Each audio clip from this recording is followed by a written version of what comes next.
성경 공독 사도행전 2장 22절에서 36절입니다. 신약 189쪽 드리겠습니다. 사도행전 2장 22절에서 36절. 제가 먼저 한 절 읽고 여러분 한 절 읽으신 후에 마지막 36절을 함께 읽겠습니다. 이스라엘 사람들아, 이 말을 들으라. 너희도 아는 바와 같이 하나님께서 나사렛 예수로 큰 권능과 기사와 표적을 너희 가운데서 베푸사 너희 앞에서 그를 증언하셨느니라. 그가 하나님께서 사랑하신 뜻과 미리 아신 대로 예수를 너희가 없는 자의 예수를 믿어 못 박아 죽였으나 하나님께서 그를 사망의 고통에서 풀어 살리셨으니 이는 그가 사망에 매여 있을 수 없었습니다. 다시 그를 가리켜 내가 항상 내 앞에 계시를 배웠으며 나를 떠나지 않게 하기 위하여 그가 내 편에 계시도다. 그러므로 내 마음이 기뻐하였고 내 혀도 즐거워하였으며 육체도 희망에 거하리니 이는 내 영혼을 후에 버리지 아니하시며 주의 거룩한 자로서 손을 당하지 않게 하실 것입니다. 주께서 생명의 길을 내게 보이셨으니 주 앞에서 내게 기쁨이 충만하게 하시리로다 하였으므로 형제들아, 내가 저만 다니게 대하여 담대히 말할지니 다윗이 죽어서 산 자의 흙으로 어디까지 우리 주에 있구나. 그는 선지자라 하나님이 이미 맹세하사 그 자손 중에서 한 사람을 그 위에 앉게 하리라 하심을 알고 이 공고로 그리스도의 말을 하되 그가 문물에 올리게 하지 않고 그의 심히 성성임을 당하지 아니라 하시나니 이 예수를 하나님이 살리신지라 우리가 다 이 일의 증인이로다. 하나님이 우리 손으로 예수를 믿으시니 그 하나님께서 성령을 알게 하셔서 너희가 모든 것을 부어 주셨나이다. 다윗은 하늘에 올라가지 못하였으나 친히 말하여 이르되 주께서 내 주에게 말씀하시기를 내가 내 옷으로 내 발등상이 되게 하기까지 너는 내 우편에 앉아 있으라 하셨도다 하였으니 함께 읽겠습니다. 그런즉 이스라엘 온 집은 확실히 알지니 너희가 십자가에 못 박은 이 예수를 하나님이 주와 그리스도가 되게 하셨느니라 하니라. 아멘. 주 안에서 문안드립니다. 오늘도 하나님의 말씀 앞에 나오신 성도님들에게 주님의 은혜가 함께 하시길 축원드립니다. 제가 예전에 처음 하나님의 말씀에 감동을 받았던 때가 기억납니다. 그때 저는 고등학교 1학년이었었는데 한창 사춘기 시기를 지나던 때였습니다. 중학교 때는 정말 제가 미친 듯이 공부했거든요. 고등학교에 들어오면서 또다시 그렇게 미친 듯이 공부를 왜 해야 하는가라는 의문에 빠져버렸습니다. 그래서 이후로 공부가 손에 안 잡혀서 늘 방황하며 살고 있었습니다.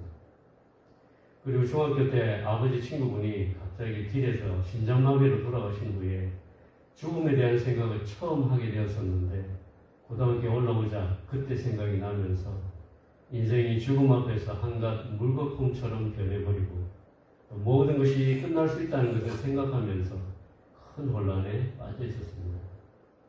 그때 저는 인생을 왜 살아가야 하는지 몰랐습니다. 자연히 저에게는 삶에 소망이 없었고 또 죽음 앞에서 모든 것이 헛되다는 사실을 떨쳐버릴 수가 없어서 해답을 찾지 못하고 방황하고 있었습니다. 그래서 제 나름대로 인생에서 가치 있는 것을 찾으려고 노력했지만 안타깝게도 제 힘으로는 찾을 수 없었습니다. 그때 저는 이 세상에 헛되지 않고 가치 있는 것이 있지 않을까 막연히 생각했었습니다. 뭔가 의미 있고 또 가치 있고 영원한 것이 있을 것 같은데 그것이 무엇인지 몰랐습니다. 하지만 의미 있고 가치 있는 그것은 분명 악이 아니라 선한 것일 거라는 생각은 있었습니다.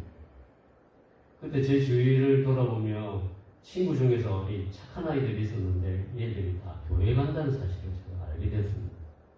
그래서 교회 가면 뭔가 가치 있고 의미 있는 어떤 것을 알 수 있지 않을까 생각하면서 교회에 가고 싶다는 생각을 처음 하게 되었습니다. 제가 그 전까지는 중학교가 미션스쿨이어가지고 교목 선생님이 주보를 받아오라고 하셔서 억지로 갔지만 그때는 제 발로 가서 확인하고 싶다는 진심이 생겼던 때였습니다. 그래서 어느 날 주일 아침에 제가 용기를 내서 집 근처 교회에 갔습니다. 사람들이 일단 모두 예배당에 들어간 이후에 마지막으로 이제 교회 문을 열고 들어가서 맨 뒷좌석에 앉아서 목사님 설교를 들었습니다. 그때 무슨 말씀인지 이해는 가지 않았지만 설교를 듣는 내내 제 마음속이 무척 더럽다는 생각을 했었습니다. 그리고 설교가 끝난 후에 2층 본당을 내려오는데 제 머리가 상쾌해지고 마음이 한결 개운해졌습니다. 그 당시 저는 고민이 많았었고 항상 우울했기 때문에 머리가 자주 아팠습니다. 그러나 그날 예배를 드린 이후에 2층 본당을 내려오면서 느꼈던 그 상쾌한 경험 때문에 이후로 교회 다니면 정신수양이 되겠구나 싶어서 교회에 계속 다닐 결심을 했었습니다. 아무튼 제가 들었던 그때의 그 설교로 인해서 저는 지금까지 주님 안에 있게 되었습니다. 그리고 예수님을 믿는 신자가 되어 있습니다. 오늘 본문 말씀에도 놀라운 설교가 나옵니다. 그 설교는 오순절 성령 강림 이후에 120명의 성도들이 방언을 하고 예수님을 찬양하고 하나님께 영광을 돌리는 광경을 목격한 디아스포라 유대인들과 또 예루살렘 사람들에게 베드로 사도가 한 오순절 설교였습니다. 오늘 제가 비록 설교를 하고 있지만 오늘은 베드로 사도를 대신하여 여러분에게 베드로의 설교를 설명하려고 합니다. 저를 변화시켰던 그때 그 설교처럼 수많은 사람의 인생을 변화시킨 베드로의 설교를 들으시고 오순절 날 초대교회 때의 그 감동이 저와 성도님들 마음속에 동일하게 임하시길 주님의 이름으로 축원드립니다. 베드로의 설교 주제는 예수님의 죽음과 부활의 의미였습니다. 예수님의 죽음은 우연히 일어난 사건이 아니라고 베드로는 주장했습니다. 예수님의 죽음은 하나님께서 창세전부터 정하신 뜻이었다고 그는 말하였습니다. 그리고 하나님께서 예수님을 죽이신 이유는 인간의 죄악된 행위 때문이었다고 밝혔습니다. 예수님은 자기 죄 때문에 죽으신 것이 아니라 인간의 죄 때문에 죽으신 것이라고 말했습니다. 또한 예수님의 죽으심으로 인해서 하나님은 드디어 우리 인간을 구원하시려던 놀라운 계획을 이루셨다고 말했습니다. 그리고 예수님은 죽으신 이후에 죄와 사망의 권세를 깨뜨리시고 다시 살아나셔서 사망이 자신을 붙들 수 없다는 사실을 손수 증명하셨습니다. 이 말은 예수님은 부활을 통해서 죄와 사망의 권세를 이길 수 있다는 사실을 보여주신 것이라고 했습니다. 그러므로 예수님의 죽음과 부활은 죄인된 우리가 우리의 죄로 인해서 영원한 사망에 빠질 수밖에 없는 우리에게 구원의 소망이 되었다고 명확하게 밝혔습니다. 결국 베드로는 예수님의 죽음과 부활이 하나님의 계획하신 뜻이며 예언의 성취였다는 것을 강조한 것입니다. 그리고 이러한 사실을 뒷받침하기 위해서 그는 구약에 나오는 다윗의 예언을 예시로 들었습니다. 베드로는 다윗이 이미 구약에서 예수님의 부활을 예언했다고 주장하였습니다. 베드로는 다윗의 후손에서 오실 예수가 부활의 주인공임을 이미 수천 년 전에 다윗이 증명하였다고 말했습니다. 그래서 다윗의 예언대로 예수님의 육신은 썩음을 당하지 않고 범부에 버려지지 않았다고 말하였습니다. 이 예언과 예언의 성취로 인해서 우리는 하나님이 약속하신 것을 반드시 이루시는 분임을 확신할 수 있다고 했습니다. 하나님은 참으로 오랜 세월 동안 이 구원 계획을 진행해 오셨고 하나님의 약속대로 이 일을 성취하셨다고 말하였습니다.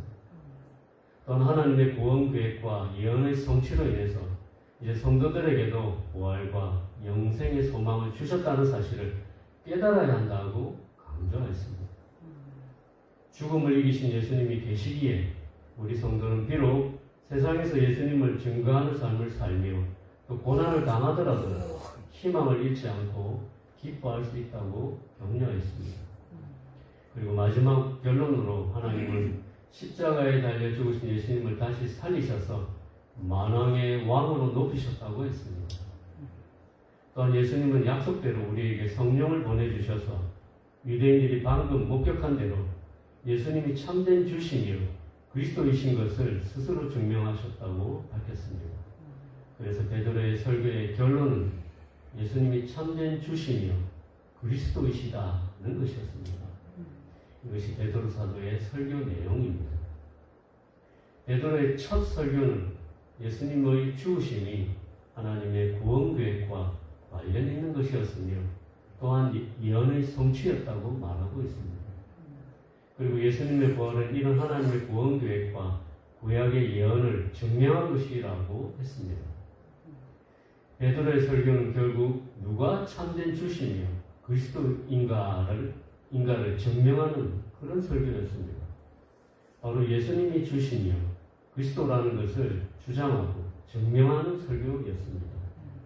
그는 담대하게 설교했고 구약의 다윗이 한 예언을 예로 들면서 예수님의 정통성을 뒷받침했습니다. 오늘날 우리는 설교의 홍수 속에 산다고 해도 과언이 아닙니다. 지금도 유튜브에는 수많은 설교가 올라옵니다. 그리고 여러분도 많은 설교를 지금까지 들어왔습니다. 그러나 기독교 역사에서 성령께서 이 땅에 선포하신 첫 번째 메시지는 예수님이 주시며 그리스도라는 것이었습니다. 이 사실은 모든 설교의 근간이 되어야 하는 주제입니다. 그리고 우리 성도는 이런 설교 앞에서 우리 스스로에게 물어봐야 합니다. 예수님은 참된 주님이신가? 그 예수님이 나의 주가 되셨는가? 예수님은 정말 그리스도 구세주이신가? 예수님은 정말 인간의 근본 문제인 죽음의 문제를 해결하신 분이신가? 예수님은 부활하셨는가? 예수님의 부활로 인해 우리는 참된 소망을 가질 수 있게 되었는가? 이런 질문 앞에서 어떤 고백을 할지는 스스로가 자기 믿음으로 넘어가야 할 산입니다. 그러나 분명한 것은 베드로의 설교는 하나님께서 베드로를 통해 이 땅에 사는 사람들에게 선포하신 첫 번째 메시지라는 것입니다. 이 설교 앞에서 우리의 반응은 분명 갈릴 것입니다. 예수님을 주로 시인하든지 아니면 예수님을 무시하든지 둘 중 하나인 것입니다. 예수님 당시에도 예수님은 제자들에게 이렇게 물으셨습니다. 예수께서 빌립보 가이사랴 지방에 이르러 제자들에게 물어 이르시되 사람들이 인자를 누구라 하느냐? 이르되 더러는 세례요한, 더러는 엘리야, 어떤 이는 예레미야나 선지자 중에 하나라 하나이다. 이르시되 너희는 나를 누구라 하느냐? 시몬 베드로가 대답하여 이르되 주는 그리스도시요 살아계신 하나님의 아들이시니이다. 예수께서 대답하여 이르시되 바요나 시몬아 내가 복이 있도다. 이를 내게 알게 한 이는 혈육이 아니요 하늘에 계신 내 아버지시니라. 저도 베드로처럼 이런 고백을 하였습니다. 그리고 그때부터 예수님이 저의 주인이 되셨습니다. 이 물음은 아마 주님이 다시 오실 때까지 이 땅에서 계속 될 것입니다. 그리고 이런 물음은 또다시 설교를 통해서 사람들에게 도전할 것입니다. 베드로의 설교를 통해서 예수님을 주로 시인하는 놀라운 고백이 앞으로도 계속 이어지길 간절히 소망합니다. 저 또한 앞으로 설교할 때마다 이 메시지를 선포할 것입니다. 성도님들도 베드로처럼 예수님을 주시오 그리스도이심을 사람들에게 담대히 증명하며 살아가시길 주님의 이름으로 축원드립니다. 함께 기도하시겠습니다. 하나님 아버지, 제 삶의 주인이신 예수님을 마음에 모시고 성령님이 주시는 힘으로 사람들 앞에서 주는 그리스도시요 살아계신 하나님이시라고 선포하길 원합니다. 예수님의 죽으심과 부활을 증거하며 살아가길 소원합니다. 성령의 권능으로 함께하여 주시옵소서. 예수님의 귀하신 이름으로 기도드렸습니다. 아멘.